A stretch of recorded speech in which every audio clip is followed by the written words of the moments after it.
I think I may just have an answer to one of the most pressing problems of our times.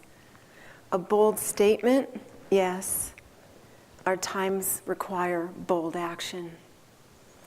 And this has always been a bold step for me, which started 20 years ago. I was teaching in a school in the community here in San Diego, and I had students from all different backgrounds, ages 13 to 19, and they had one thing in common, and that was that the traditional system didn't work for them. I had students who are African American, Hispanic, Asian, white, kids who've been kicked out of their continuation schools, coming out of juvenile hall, the minimal security facility, kids off the streets, a whole kaleidoscope of children. And in our classroom, we had rules. It was tolerance, patience, trust, and kindness. And if you could do those things, you could stay. And anything other than that, there was flexibility for, because these kids needed that. We created a community of safety where they could be themselves, authentically self-expressed. And they were working on all kinds of issues that they had to make it to graduation and to make it in this world. And one day, one of my girls came back. She had been away for a couple weeks, and she came back just on fire because she was, for the first time in her life, as a youngster, clean and sober. She had gone through a treatment facility based in her religious belief. And she came back full of passion and purpose and promise. And we were so excited for her because she had a young child. She was 17, and this was her break. And as she shared over the days about her thoughts and her beliefs, I started to notice a shift in my classroom. And with these kids, my motley crew, motley meaning colorful, their energy was like a pressure cooker, bubbling, bubbling, bubbling, bubbling, and expanding. And then I would realize it was about to blow, and it was time to gently, gently, gently push it back down. And then we would start over. And on this day, it was bubbling, and it was bubbling, and I realized there was a rift in what was happening, what she was sharing, her thoughts, her feelings, her beliefs. And I noticed the other kids started to shrink back in their posture. And I noticed that they weren't sharing anymore. There was a lack of excitement. And I realized that while she was sharing, she was beginning to have what we would call a closed mindset to anything other than what she had just learned to be true. And the other kids were really trying to stay engaged, but they felt less and less and less engaged because there was no room. And so in the front of the class, as I'm leading these discussions on a daily basis, I noticed that my own self started to shrink and to step back. And where's my compassion, and where's my love, and where's my support for her when I'm starting to feel like them? And so I remembered my rules: tolerance, patience, trust, kindness, compassion. And so I just stayed with her and asked questions and got her to talk more and more about what she felt and what she thought and what she believed. And I, without doing this overtly, just encouraged the rest of the class just to stay with her, and to open to where she was. So this went on for 2 weeks. And every day I went home and said, "What?" And every morning in front of that class, I was saying my prayers: "Help, tell me what to do." And just one day, in the midst of this conversation, she said something, and I felt the opening. And her belief was a belief in Jesus and his teaching and his love. And in that moment, when that space was there, I asked her that. I said, "Yes. And what did Jesus teach?" And the room got quiet. Big question. And I leaned in, I went, "Love." And you could just feel the tension break apart. in that moment. And these guys just went, whew, and smiled. And she just opened and was, aha. And I'm going, thank you. So I went home that night and I said, what just happened? And it dawned on me that what we had created in that moment was a conversation about spiritual diversity.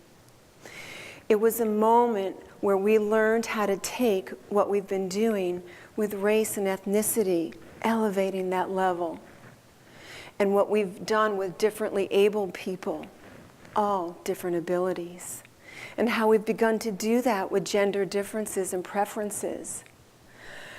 And here we are with another taboo to talk about spirituality in the schools. And when we look at where we are, and when I look at where I was 20 years ago, it was time then to be bold in that moment. And it was time to be bold to take that program along in my journey as an educator. It was what we say in our industry of teaching, one of those teachable moments. And I believe that one of those teachable moments is now. And so I took this spiritual diversity in education and I started telling my colleagues about it. You can't say that. And I'm thinking, I'm a heretic. And yet, I had to. I could not continue this conversation. And so I would teach it in my classrooms. I would teach it in the schools that I went to. I would teach it in the community. I would talk about it. I would write about it. That it's time. It's time. We know in our schools we teach about our physical being. We know that we teach about our mental faculties and capacities, and we address the emotional part of ourselves. And yet, where's the spiritual nature of the human being or being human? To have a fully holistic, inclusionary educational system, we must address that part of us.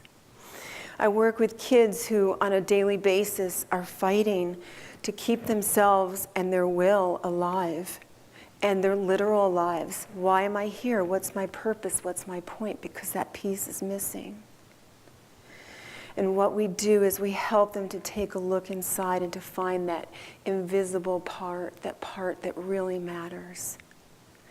We have spirit, school spirit, we have life force spirit, and then we have that quiet space within. And unless we're taught how to recognize that and how to cultivate that, we don't know. In the research I did, I found that Bonnie Bernard and also the, Bonnie Bernard, I'll start with her, they talk about, it was the Search Institute, they talk about resiliency and resiliency factors, and they found that kids who were able to be resilient had some type of spiritual connection in their community, no matter what that was. And so I knew at that time I was on the right path and I had to keep going. So I kept teaching. I kept teaching and kept teaching. And my students really started to blossom. My kids at my current school have gone through 2 and 3 times, and they're now learning to become facilitators of this conversation. And can you imagine what it would be like if it was natural in our culture and cultures to be able to sit and talk about this in a way that was supportive and loving and kind and tolerant and patient? What would our world look like? In our world, we're in the middle of a global transformation through global communication. And again, we've got to address all the natures, all the parts of being human. In my school, we have Muslims and Jehovah's Witness and Jewish and Catholic and Creator and grandmother, grandfather and the Lord and Jesus and anything and everything that you can think of that we are, that we feel, that we believe in. And even the atheist and agnostic And one of my teachers, because we teach this to the teachers and the counselors and the principals, all the components of the educational community, the parents, and we're all in one room together having this conversation. And one of my colleagues mentioned that as an atheist, she felt like one of the most unseen, unheard voices. And I thought, well, she has a right to believe that she doesn't believe. And when I'm asked, well, what are you? Who are you? What do you think? Well, I'm a worship hopper. I'll go anywhere that there's a message of love. And I've been to the Kingdom Hall, and I got invited to the Catholic diocese and the temple. And there I'm always encouraged to keep speaking my truth, to keep celebrating my passion. And so as we're moving through our times lately with world events, I have kids coming to us and parents bringing their children of Muslim faith in because they want their kids to be safe. There is not always a room for the conversation about what that means for them. And so if we look at our world as one world, and we have to create a container of safety where we can show up in the dress that we dress in. And we can ask each other, may I ask you a personal question? What does this mean to you? And I take us through an exercise where we go around the room and we ask questions about, what does forgiveness mean to you and your family? Do you practice tithing? And we go around the room and we talk about how we talk about that part of our essence, that spiritual nature. Do we say God? Do we talk about it as science? And can we listen to each other? I had an example where one of my families was in the course, and this father was amazing, one of the staunchest supporters, and he had an epiphany, painful as it was, with his children. While we were out doing this interactive exercise and they were sharing freely, one of them said to him, you know, Dad, we're really afraid to talk to you about what we really think and what we believe. And he was crushed. He had no idea that he had that closed mindset, that he was not able to truly listen to anything that was different from what he believed in his core to be right. And in that moment, he had to make a choice. And that family left there in conversation, and I knew when they were going home that their lives had changed and that he had changed. And I had another example just quite recently where one of my students came and said, Miss Mech, are you going to teach your class again? And I'm like, Nathan, what's the matter? And he goes, we spent the whole time in our math class talking about religion and spirituality. And I want to know how to do that. I want to know, why is this here? And he's someone who realizes that if we could all share what we thought and felt, then our world would be a very different place. And as a 10th grader, he's ready to take that stand. And so what would it be like if we taught spirituality in our schools? What would it be like if we had the room for a conversation on spiritual diversity in education? Where is it going to come through where it can reach all of us? We've had an amazing experience in the expression of our uniqueness. We've come such a long way where we are. We have a long way to go. And I like to say that in the beginning there was the Word, and that Word was love. And it came to the top of the mountain and trickled down in all the languages and all the religions. And we've gone far and wide in our diversity. And now it's time to make sure that we stay together and bring that diversity through our conversations back as we climb that mountain to the top of love. Thank you.